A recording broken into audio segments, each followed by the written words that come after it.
From Kyle Larson's debut race crash to Lee Petty's career-ending injury, these are some of the most dangerous crashes that happened in the history of the NASCAR sport.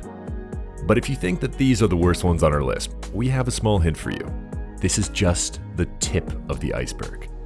So why don't you stay tuned to dive deeper into the darker side of NASCAR. 1993 Winston 500, Rusty Wallace. In the 1993 Winston 500 race, Rusty Wallace was on track to finish among the top 5 racers when they reached the finish line. However, a rough nudge from Dale Earnhardt changed the whole situation. As they hit the checkered flag, Wallace's car spun and turned around on the front stretch. Due to this, his car, number 2, lifted off the ground and tumbled multiple times at a very high speed. The car got so damaged that the crowd could see Wallace sitting inside. It was a really scary crash, but fortunately, he only suffered some minor injuries and had to wear a cast on his hand. During the 1993 season, Wallace managed to win 10 races, but after the accident, he had a hard time performing well in the races that followed. This probably ended his chances of winning another championship, as he finished in second place in the overall standings, just behind Earnhardt. NASCAR's 2020 Daytona 500, Ryan Newman. Ryan Newman was really close to winning his second Daytona 500, a big race that he had already won in 2008. But something unexpected happened because of another driver, Ryan Blaney. Newman's car spun around and flipped in the air after Blaney's car hit him. While he was flipping, another driver named Corey LaJoie hit Newman's car on the side where he sits, making the car go up in the air even more and then land on the track. An ambulance took Newman to the hospital, and fans were worried about how he was doing. Thankfully, he was okay, but he had to rest and couldn't race in a few races until he felt better. After the 2021 season ended, Newman didn't have a permanent spot to race in car number 6 anymore. And since the championship race at Phoenix Raceway, he hasn't raced in NASCAR. 2010 Pocono, Elliott Sadler. The Pocono Speedway is a 2.5-mile long track where racing can sometimes be boring, but it's also a place where really big crashes can happen. One time in 2020, a racer named Elliott Sadler had a crash at Pocono that was one of the hardest hits ever in NASCAR. Luckily, because the cars are designed to be safe and maybe a bit of luck, Sadler was scared but not hurt and could walk away from the crash. 2009 Talladega, Brad Keselowski. During the spring 2009 race at Talladega, Brad Keselowski wasn't very well known and was trying to make a name for himself. He was driving fiercely and trying to pass another driver named Carl Edwards for the lead as they came out of turn 4. Edwards tried to block Keselowski from passing, but things went really wrong.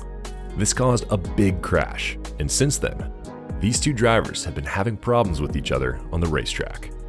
After the crash, they had more crashes at places like Atlanta and Gateway.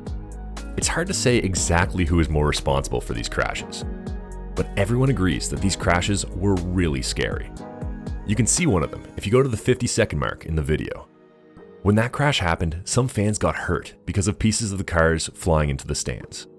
Thankfully, no one died, but 7 fans did get injured. NASCAR is relieved that no one was killed in the crash. Some drivers have said that it might not be too long before a crash like this causes a death at one of the tracks with restrictor plates. 2013 Drive for COPD 300, Kyle Larson. In Kyle Larson's first NASCAR Xfinity Series race with Turner Scott Motorsports, things seemed to be going well. He was on his way to finishing in the top 5 and maybe even winning the Daytona International Speedway. But something unexpected happened as he came out of turn 4. Another driver, Brad Keselowski, got too close to Larson's car and it caused a big problem. Larson's car went up the track and crashed into the fence meant to catch cars if they go off the track. The crash was really bad and caused a lot of damage to Larson's car. The back part of the car and the engine got torn off. Thankfully, Larson was okay. He was able to get out of the car by himself and didn't get hurt. This crash was one of the worst ones involving the fence in NASCAR's history. It shows why safety is so important. Even after this crash, Larson went on to win the NASCAR Cup Series Championship in 2021. 2015 Coke Zero 400, Austin Dillon. During a race, Austin Dillon ended up in a really bad situation. Dale Earnhardt Jr. had just finished the race after a rain delay, and it was really early in the morning, around 2:40 a.m. The trouble began when Denny Hamlin's car spun around, causing a lot of confusion and chaos on the track. Austin Dillon was just driving along when Hamlin's car hit his, making his car go up in the air. Dillon's car flew over a couple of lanes of cars before it crashed into a fence designed to catch cars. The impact was so strong that the back part of his car and the engine got torn off. His car ended up upside down. Thankfully, Dillon was okay. He climbed out of the car and even showed a sign to the fans. This was one of the scariest crashes ever in NASCAR, but it also shows that the cars have become much safer over the years, which is really good. 1961 Daytona, Lee Petty. A crash marked the end of Lee Petty's racing career. He sustained a crushed chest, punctured lung, fractured collarbone, and a broken leg. He had other small injuries too. He was in a coma for many days and then had to stay in the hospital for 4 months to get better. Lee Petty later said that the crash happened when they were supposed to turn left, but they went straight instead. Richard Petty, Lee Petty's son, described the crash like this. Both cars were completely wrecked. There was blood everywhere, and they had just taken my dad out of his car and were putting him in an ambulance. He didn't seem alive. 1970 Darlington, Richard Petty. Richard Petty had a lot of scary crashes during his long racing career. One of the worst happened at Darlington Raceway. Back then, they didn't have special devices to support the head and neck, so any crash where the car flipped and rolled could be very dangerous. The Petty family is really famous in NASCAR history, but crashes have caused problems for them. Richard's dad, Lee Petty, survived a bad crash but had to stop racing after that. Unfortunately, the youngest member of the Petty family wasn't as lucky. Adam Petty, who was Richard's grandson and Kyle's son, died in 2000. It happened during a practice session for a race at the New Hampshire Motor Speedway. 2008 Texas qualifying, Michael McDowell. Michael McDowell made qualifying exciting in a way that's probably never happened in NASCAR before. This crash is why a lot of fans know about Michael McDowell. Because NASCAR has worked on making things safer, McDowell was able to walk away from this really impressive crash. He even waved to the fans, maybe even with a smile. 2000 Daytona 250, Jeff Bodine. At the 2000 Daytona 250 race, Jeff Bodine had one of the worst crashes ever in NASCAR.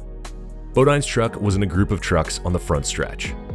One of the trucks in front got turned around, and when it came back onto the track, Bodine's truck went up in the air and hit the fence meant to catch cars. There were flames when Bodine's truck landed and kept flipping. While he was flipping, another truck hit him. It was a really scary scene, and the people who take care of injured drivers were there to help him. Thankfully, Bodine survived the crash, but he got hurt. He had a concussion, a cut on his face, many bruises, a broken right wrist, and a small crack in one of his backbones. He had to miss 10 races that season because of his injuries. But after he got better, he came back to racing and continued for another 12 years in NASCAR. These were our top 10 scariest crashes in NASCAR history. If you want to keep watching videos like this, make sure to hit the like button and subscribe for more.